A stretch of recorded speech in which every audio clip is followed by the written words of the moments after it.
Jeannie? Jeannie, it's all right. You can come out. Are you sure you are not angry with me, Master? Millionaires don't get angry, Jeannie. Oh, I'm sorry about that. But I was only trying to be helpful. Yeah. Yes, Master. Do you still remember this iconic scene? A lonely American astronaut on a deserted island accidentally opens an ancient bottle, and out flies a stunningly beautiful Jeannie in her famous pink harem costume, looking at him with a sweet voice and calling him Master. That's the legendary beginning of I Dream of Jeannie, the classic 1960s sitcom, where astronaut Tony Nelson and the beautiful Jeannie turn every wish into reality, unleashing a whirlwind of hilarious chaos, magical disasters, and secrets that must be kept at all costs. But few people know that behind those fun, lighthearted episodes lies a treasure trove of surprising, behind-the-scenes stories. Barbara Eden was pregnant while filming the early episodes. Larry Hagman Tony almost quit because the scripts felt too repetitive. And the entire NBC network was thrown into panic, all because of Barbara Eden's belly button. Here are 15 bizarre and fascinating facts you probably never knew about. I Dream of Jeannie, 1965. 15. The set had incidents with a lion and an elephant. Imagine you're standing on a brightly lit 1960s film set, but instead of lifeless props, right in front of you is a real flesh and blood lion, slowly walking into the scene. If it were you, what would you do? Run for your life or freeze in fear? As for Barbara Eden, she simply smiled with an almost unsettling calm. In her memoir, Jeannie Out of the Bottle, Eden described herself as a lion expert and revealed she had prior experience working with big cats. She even gently coached her co-star Larry Hagman on how to approach it. Just stand still, let the lion sniff you, then gently pet it to build a connection. But Hagman chose a completely different attitude. He flatly refused the bonding process with a firm declaration: "I'm not going to make friends with any damn lion." That contrast led to an unexpected moment of drama. As soon as the camera started rolling while the lion had already settled down and was calmly sitting in Eden's lap, like a giant house cat, the moment it saw Hagman, it suddenly let out a terrifying roar. The roar frightened the actor while crew members scattered in panic, creating a chaotic scene that later became something everyone could only laugh about. Hagman himself confirmed this story in 2011 as one of the most unforgettable memories of his life. And it wasn't just lions. In his memoir, Hello Darlin' Tall and Absolutely True Tales About My Life, he also recalled a scene involving an elephant on set. "When I objected to the elephant being there, it was right next to me. It lifted its tail and let one go, literally all over me." Hagman wrote, "I guess that's what the elephant thought of my acting." 14. Barbara Eden was pregnant throughout the first 10 episodes. Here's a surprising behind-the-scenes truth beneath Jeannie's glamorous charm and magical transformations was a massive concealment operation that most viewers never noticed. Right as production began in 1965, the entire crew went into crisis mode when they discovered Eden was pregnant. To preserve the image of a slim Jeannie, producers turned her iconic harem costume into a clever disguise. For the first 10 episodes, her pregnancy was hidden through layers of veils, carefully framed close-up shots, and strategically placed props. Eden later joked that she looked more like a walking tent than a genie on set. Even the decision to film the entire first season in black and white was partly a calculated move to better control her on-screen appearance during pregnancy. Rather than stepping away, Barbara Eden continued working tirelessly until she gave birth to her son in August 1965, a remarkable display of dedication behind the glittering illusion. What do you think about this fact? 13. The reason the show ended. Can you believe that a top-tier star like Larry Hagman found out his own show had been canceled? From a security guard. After wrapping season 5 of I Dream of Jeannie, Hagman casually went on vacation in South America, completely unaware of the show's fate. It wasn't until he returned and stopped by the studio to collect his personal belongings that he was stunned to hear a brief announcement from a guard the show had officially been canceled. In the glamorous heart of Hollywood, Hagman's reaction could be summed up in one ironic line. Well, that's Hollywood. Behind that blunt ending wasn't any artistic reason, but cold numbers in network boardrooms. Declining ratings combined with controversial storyline changes delivered a fatal commercial blow. It was such an abrupt ending that both the cast and the audience were left shocked, closing Jeannie's journey in a way no one expected. 12. Hagman wanted to quit multiple times. Few people know that even at the height of success, Larry Hagman nearly walked away from the role of Tony Nelson because he was fed up with repetitive scripts. The frustration pushed him to the brink of quitting, until the show's creator Sidney Sheldon gave him a blunt warning. Leave now and you'll be labeled difficult to work with, and you'll bury your own career. That warning didn't just wake Hagman up, it sparked a bold turnaround. Refusing to back down, he fought aggressively for a $5,000 per episode raise and demanded a complete overhaul of the writing team to refresh the show. In the end, the producers gave in to his persistence. By turning pressure into power, Hagman not only secured financial comfort but also helped breathe new life into Tony Nelson. What do you think? Was this the professionalism of a seasoned star or the ego of an artist pushed too far? 11. Jeannie's belly button being covered caused controversy. Continuing the behind-the-scenes drama, there was one tiny detail almost unbelievable that triggered a major censorship battle in television history: Jeannie's belly button. Although her harem costume was already considered revealing, the network NBC enforced a strict and oddly specific rule: Barbara Eden's navel must never be shown on screen. The issue began with a small accident in early episodes when Eden's pants slipped, slightly exposing what was considered a forbidden area without anyone on set noticing. It wasn't until a journalist from The Hollywood Reporter spotted it and published a piece about Jeannie's belly button that public attention exploded. NBC immediately faced intense pressure and ordered that her navel must be covered at all costs. Later, Barbara Eden herself laughed about it, saying she had to wear absurdly high-waisted pants just to comply with the strict rules of that era. If you were a producer back then, would you follow the rules or fight to preserve the character's natural look? 10.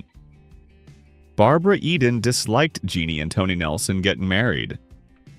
Have you ever wondered why a hit show at its peak, like I Dream of Jeannie, suddenly lost its spark?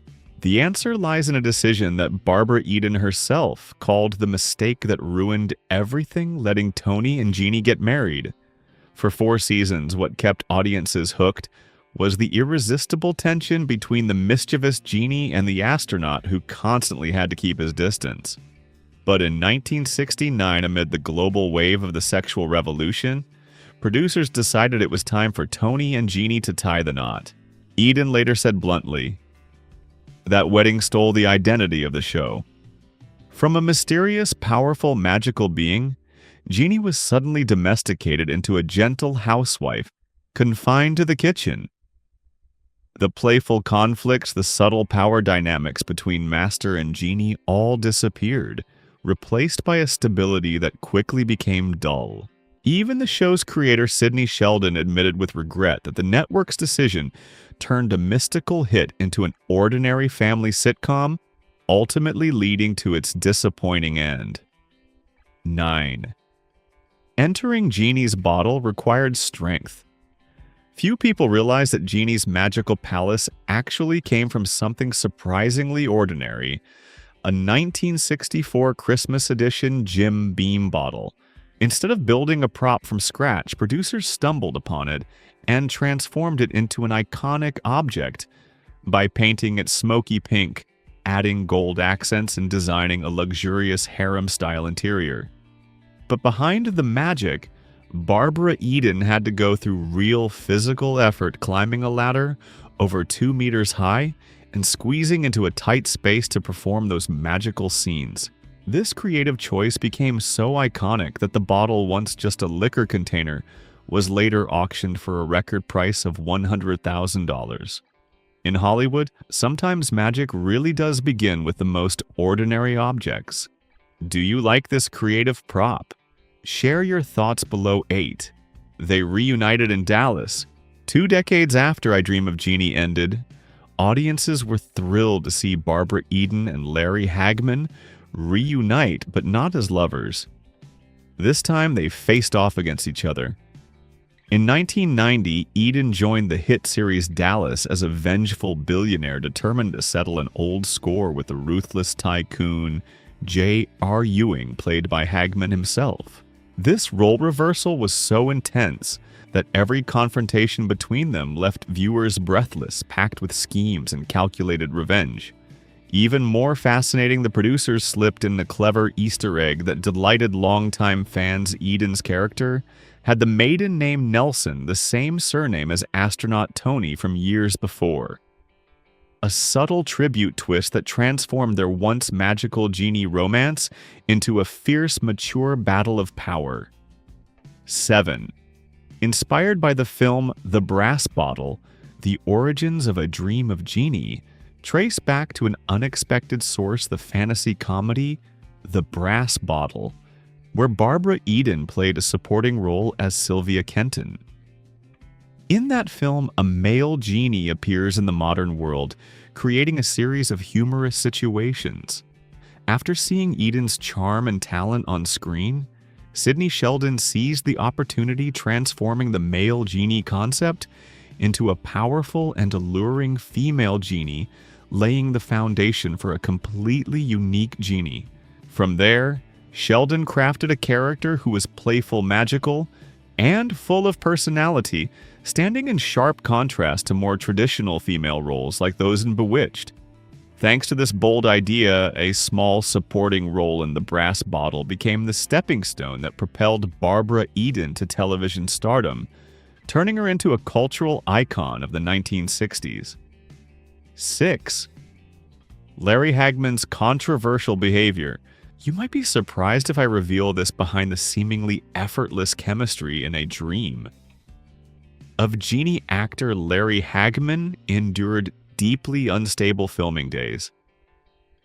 Instead of starting his mornings clear-headed, he would often begin with champagne and retreat to his dressing room to use marijuana between takes just to stay calm.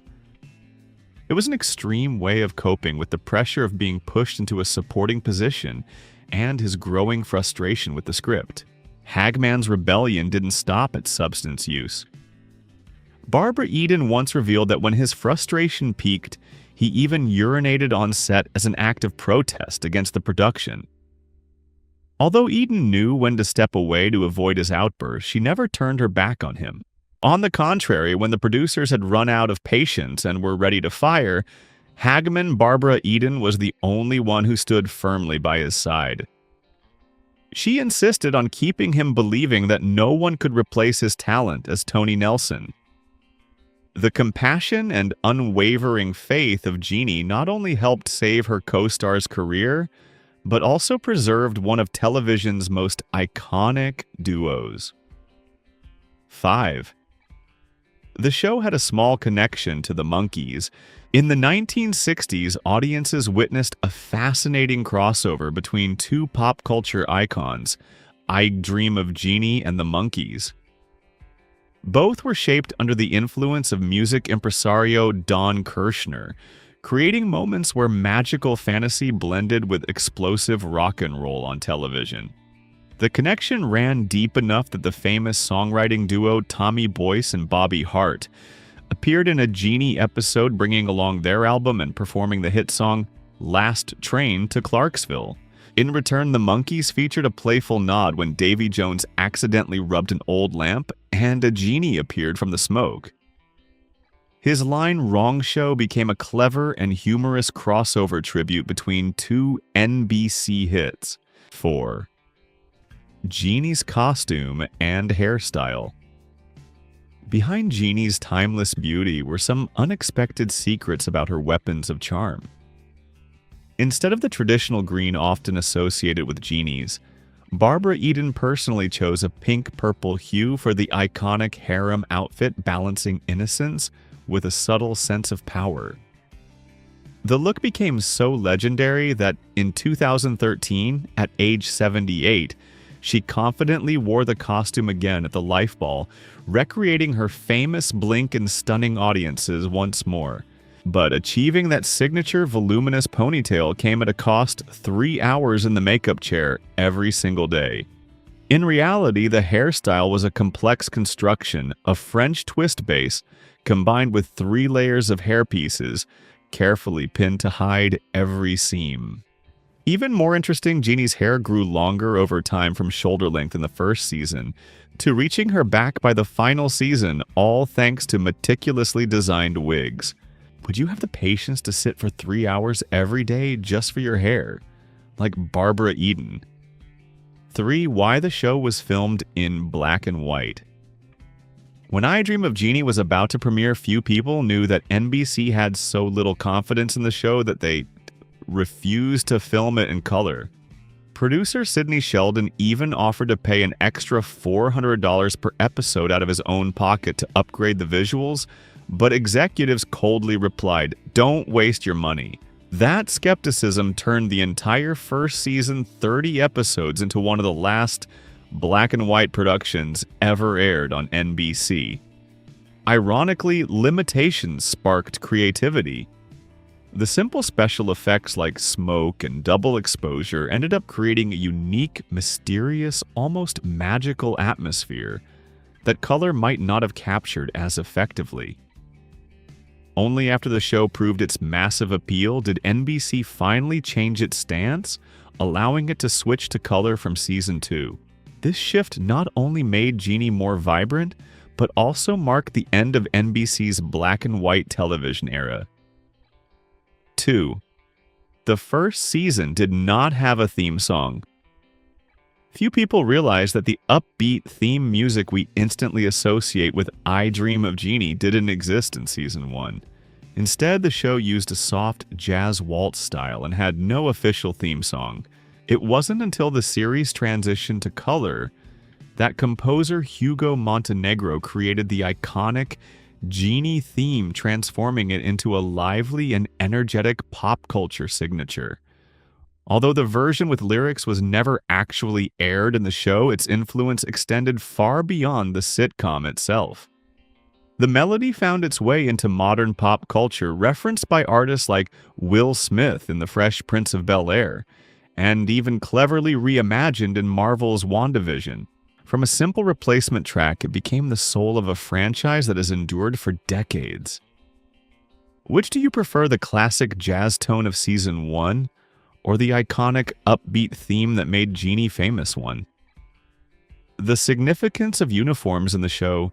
In the world of I Dream of Jeannie, military uniforms are not merely costumes, they serve as a symbolic language, representing each character's authority and role. Captain Tony Nelson, portrayed by Larry Hagman, consistently appears sharp and composed in his blue Air Force uniform, an image that embodies his status as an astronaut, tied to immense responsibility and strict discipline. In contrast to that sky blue tone is the Green Army uniform worn by Roger Healy, played by Bill Daly. Although both are involved in the space program, Roger's attire clearly reflects his background in the Army Corps of Engineers. The difference in color between the two characters not only creates a visually engaging contrast on screen, but also subtly highlights the spirit of inter-service cooperation in their challenging missions. Those 15 facts were just the tip of the iceberg when it comes to the dramatic behind-the-scenes secrets of I Dream of Jeannie. From the controversial costume to the laugh-out-loud mishaps with animals on set to the extraordinary resilience of the cast, What surprised you the most? Leave your thoughts in the comments so we can discuss together. Don't forget to subscribe and turn on notifications so you won't miss the untold stories behind other classic films. Thank you for watching.